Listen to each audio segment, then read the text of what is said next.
What's up, folks? Versus Z, and just a kind of a different review. And today we're going to be reviewing 3 of the Marvel Universe Fury Files G.I. Joe sized action figures. They go about $8 at Target, Toys R Us, or wherever. Retail is supposed to be $7.99, at least. Anyway, like I said, these guys are G.I. Joe size. You're not going to get too much out of them except for, what you see here. So, well, let's talk about it more as I go on. I'm going to try to talk about all 3 of them at once, quickly go over them. They all pretty much have the same amount of articulation.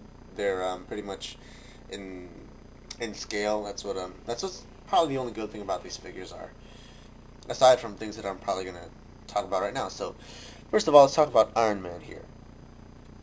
Good old Iron Man. And he's got his kind of modern comical look to him, kind of a mix between his movie look and the newer comic looks. He comes with this effect part, this repulsor blast effect part. It kind of just clips onto his wrist there.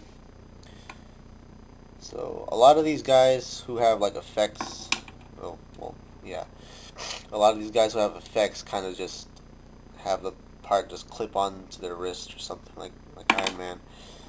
But I think this one's going weak, so let me just fix that. Another thing about these guys is they're really hard to stand. Like, you can see Spider-Man is leaning against Hulk now. The only guys that can actually stand well are these big guys, Hulk and the Thing. Some of these skinnier guys like Spider-Man and like Human Torch or whatever, I don't have them, but I can imagine that it's harder for them to stand still. Like even Iron Man with his flat feet is still hard to stand. So you kind of have to do a lot of weight distribution here and there. Yeah, that's probably like the best pose I can get him in. I really like his paint app. It's metallic, red and gold, the way it should be. I've seen other Iron Man figures, same one like this, and some of the paint apps weren't as good. I saw a lot of overlapping in the gold and stuff. Then there's also the classic Iron Man armor. Definitely had to get this one. Sorry, guys. It's like 8 in the morning. But yeah, I actually won't go over articulation with the smaller guys. Yeah, actually, no, I think I'll do it. Whatever. Spider-Man, you can just stay down. Alright, so articulation on both arms, you have this kind of up and down. It'll rotate. His shoulder armor moves independently, bends at the elbow, also rotates at the elbow on the upper joint, and then there's a joint here on his forearm, but I suggest you don't move that around, otherwise you're going to have a hard time moving it back to a normal spot. And then also here on his forearm, he has a joint. His head will rotate as much as you want it to, so will his waist, but his upper torso. Same amount of movement here on this arm. His torso can also pivot backward and forward, side to side a little, depending on where you go. The legs are pretty okay. They're on the ball joints. Good range of movement here and there. Single bend at the knee, and his feet will rotate side to side and move up and down a little bit. Just a little bit. And so that's Iron Man. I really like Iron Man. He was the second one that I got. Was he? Yeah, he was the second one I got. Okay, now let's move on to Spider-Man. Black suit Spider-Man. I really love the black suit Spider-Man. See, also, again, he has the clip-on web here. Just attaches right there. Same amount of articulation. Head will rotate. Waist or upper torso.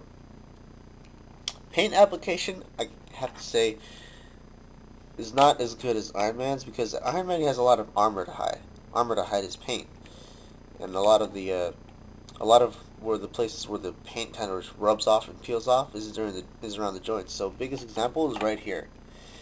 Don't know if you guys can catch that, but right there, where you guys can see kind of where it's black and then it hits purple, it's where the paint So the paint hit, but didn't hit the joint. So kind of like this part just, I don't know, I'm ignoring it, but at first I kind of just was like, that was bad quality control there. But I guess this is a G.I. Joe sized $8 figure. I guess that's what you get with the economy, right? Yeah, same amount of articulation here. His ankles are supposed to move, but they're really stiff on mine. I guess that's about as much as you're going to get. And yeah, they can rotate as well. And yes, they are hard to stand, especially with Spider-Man and his weird feet. Alright, now let's get to Hulk. Hulk. All the same articulation, just bigger scale, you know. Rotation here and there. Legs don't swing outward because of the way he's made, so they kind of just rotate. Then you have to rotate the knee joint to get it to work right. Now I can't tell what's front and back.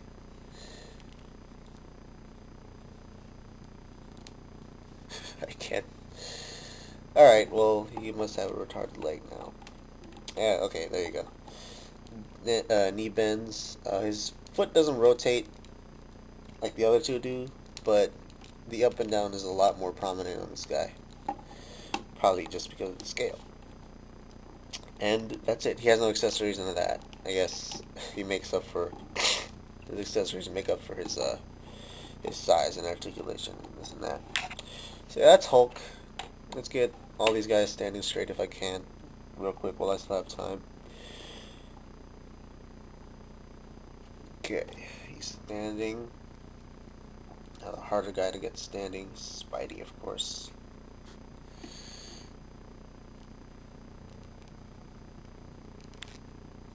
Alright. Well. Okay. Well. Yeah, these guys are in scale.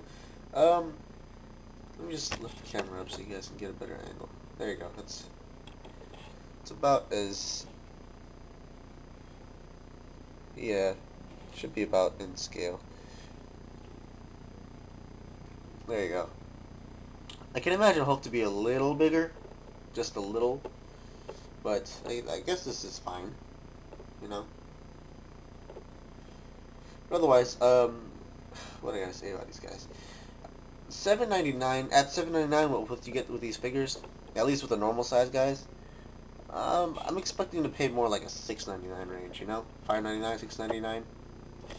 But I guess with the economy the way it is right now, I guess this is the best we're gonna get out of $7.99 or whatever. Hulk though, I think is worth $7.99 because of his size. But I guess what this line is trying to do is to really get the scales right. I don't know what else they're doing besides trying to make the best out of this bad economy of ours. But, you know, I wouldn't say these guys should be on the top of your must-have list unless you've already started collecting the Fury Files figures. Me, I have my select few that I'm gonna want. I'm not gonna collect them all. I do want the Black Panther. Apparently he's a little taller than Iron Man and Spider-Man, so I guess that's in scale. I kind of also want Punisher. Not a big fan of Punisher. I kind of just want someone with guns. Let's see. Captain America is another guy I want to look for. I don't know. If they make a Venom, yeah, I'll get Venom for sure. But anyway, I'm just ranting about how I feel. But like, I don't know. $7.99 for these guys? Unless you guys really, really are intrigued in these figures, well, are intrigued in these guys, then I wouldn't. Gosh, I wouldn't recommend you go all out, go out of your way to collect all of them.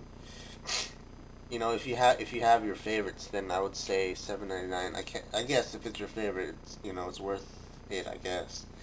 But you know, if you're not gonna collect all of them, then getting the select few that you do want would be okay, I guess. It's acceptable. I mean, you gotta do what you gotta do for things you want, right?